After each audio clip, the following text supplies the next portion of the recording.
ಪುನೀತ್ ರಾಜ್ಕುಮಾರ್ ಹುಟ್ಟುಹಬ್ಬದ ಸಂಭ್ರಮದಲ್ಲಿ ಈ ವಾರ ಆಕಾಶ ಸಿನಿಮಾ ರಿಲೀಸ್ ಆಗ್ತಿದೆ. ಹೊಸ ತಂತ್ರಜ್ಞಾನದಲ್ಲಿ ಚಿತ್ರವನ್ನ ಮತ್ತೆ ತೆರೆ ಮೇಲೆ ತರಲಾಗ್ತಿದೆ. 2005 ಏಪ್ರಿಲ್ 29ರಂದು ಈ ರೊಮ್ಯಾಂಟಿಕ್ ಫ್ಯಾಮಿಲಿ ಎಂಟರ್ಟೈನರ್ ಸಿನಿಮಾ ತೆರೆ ಕಂಡಿತು. ಮಹೇಶ್ ಬಾಬು ನಿರ್ದೇಶನ, ಆರ್.ಪಿ. ಪಟ್ನಾಯಕ್ ಸಂಗೀತ, ಪುನೀತ್ ರಮ್ಯಾ ನಟನೆ ಎಲ್ಲ ಸೇರಿ ಸಿನಿಮಾ ಗೆದ್ದಿತ್ತು. ಕಳೆದ 3 ವರ್ಷಗಳಿಂದ ಅಪ್ಪು ಹುಟ್ಟುಹಬ್ಬಕ್ಕೆ ಅವರ ಸೂಪರ್ ಹಿಟ್ ಸಿನಿಮಾಗಳು ಮತ್ತೆ ತೆರೆಗೆ ಬಂದಿದೆ. ಜಾಕಿ ಹಾಗೂ ಅಪ್ಪು ಬಳಿಕ ಈ ಬಾರಿ ಆಕಾಶ ಸಿನಿಮಾ ಸರದಿ. ಅಶ್ವಿನಿ ಪುನೀತ್ ರಾಜ್ಕುಮಾರ್ ಚಿತ್ರವನ್ನ ಮತ್ತೆ ಬೆಳ್ಳಿ ತೆರೆಗೆ ತರ್ತಿದ್ದಾರೆ. ಶ್ರೀ ಚಕ್ರೇಶ್ವರಿ ಕಂಬೈನ್ಸ್ ಬ್ಯಾನರ್ ಅಡಿಯಲ್ಲಿ ಪಾರ್ವತಮ್ಮ ರಾಜ್ಕುಮಾರ್ ಅಂದು ಸಿನಿಮಾ ನಿರ್ಮಾಣ ಮಾಡಿದ್ರು. ಮೊದಲ ಬಾರಿ ತಮ್ಮ ಸಂಸ್ಥೆಯ ಚಿತ್ರವನ್ನ ವಿದೇಶದಲ್ಲಿ ಚಿತ್ರೀಕರಿಸಿದ್ರು. ಹಾಗಾಗಿ ಬಜೆಟ್ ಕೊಂಚ ಜಾಸ್ತಿ ಆಗಿತ್ತು. ನಾಯಕ ಆಕಾಶ್ ಕಷ್ಟನೋ ಸುಖನೋ ಸದಾ ನಗ್ತಾ ಇರಬೇಕು ಅನ್ನೋದು ಅವನ ಪಾಲಿಸಿ. ಮಾತಿನಿಂದಲೇ ಎಂಥವರನ್ನು ಮರಳು ಮಾಡುವ ಆಸಾಮಿ. ತಂಗಿ ಮದುವೆಗಾಗಿ videographer, swimming coach, car driving teacher ಎಲ್ಲವೂ ಆಗಿ ಕೆಲಸ ಮಾಡ್ಕೊಂಡಿರ್ತಾನೆ. ಆಕಾಶ್ ಒಳ್ಳೆ ಗುಣಕ್ಕೆ ಶ್ರೀಮಂತರ ಮನೆ ಹುಡುಗಿ ನಂದಿನಿ ಫಿದಾ ಆಗಿ ಪ್ರೀತಿಲಿ ಬೀಳ್ತಾಳೆ. ಆದ್ರೆ ಶ್ರೀಮಂತ ಅಣ್ಣಂದಿರು ಇಬ್ರು ಮದುವೆಗೆ ಒಪ್ತಾರಾ ಇಲ್ವಾ ಅನ್ನೋದೇ ಸಿನಿಮಾ ಕಥೆ. ಸಿಂಪಲ್ ಕಥೆಯನ್ನ ಮಹೇಶ್ ಬಾಬು ಬಹಳ ಸೊಗಸಾಗಿ ತೆರೆಗೆ ತಂದಿದ್ರು. ಆರ್.ಪಿ. ಪಟ್ನಾಯಕ್ ಸಂಗೀತ ಅದಕ್ಕೆ ಹೆಚ್ಚಿನ ಬಲ ತುಂಬಿತ್ತು. ಬೆಂಗಳೂರು ಹಾಗೂ ಹುಬ್ಬಳ್ಳಿಯಲ್ಲಿ ಬಹುತೇಕ ಚಿತ್ರೀಕರಣ ನಡೆದಿತ್ತು.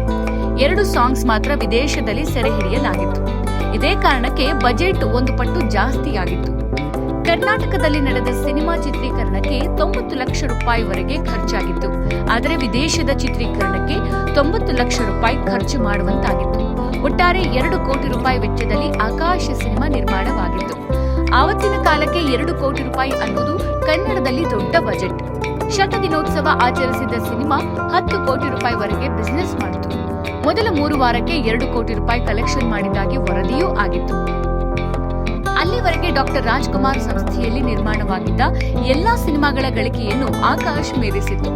ಬಜೆಟ್ ವಿಚಾರದಲ್ಲಿ ಪಾರ್ವತಮ್ಮ ಮೊದಲಿನಿಂದಲೂ ಬಹಳ ಕಟ್ಟುನಿಟ್ಟು. ಆದರೆ ಆಕಾಶ್ ಚಿತ್ರದ ಹಾಡುಗಳನ್ನ ವಿದೇಶದಲ್ಲಿ ಚಿತ್ರೀಕರಿಸಬೇಕು ಎಂದು ಅಪ್ಪು ಪಟ್ಟು ಹಿಡಿದಿದ್ರಂತೆ. ಆರಂಭದಲ್ಲಿ ಬೇಡ ಅಂದಿದ್ದ ಪಾರ್ವತಮ್ಮ ಕೊನೆಗೆ ಒಪ್ಪಿದ್ರು. ಚಿತ್ರದಲ್ಲಿ ರಮ್ಯಾ ಅವರಿಗೆ ಪುನೀತ್ ಕಾರ್ ಡ್ರೈವಿಂಗ್ ಹೇಳಿಕೊಡುವ ದೃಶ್ಯಗಳಿವೆ.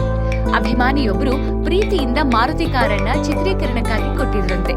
ಭೋವಿಪಾಳ್ಯ, Windsor manor road, Rajajinagar, BTM ಬಡಾವಣೆಯಲ್ಲಿ ಚಿತ್ರದ ದೃಶ್ಯಗಳನ್ನ ಸೆರೆ ಹಿಡಿಯಲಾಗಿತ್ತು.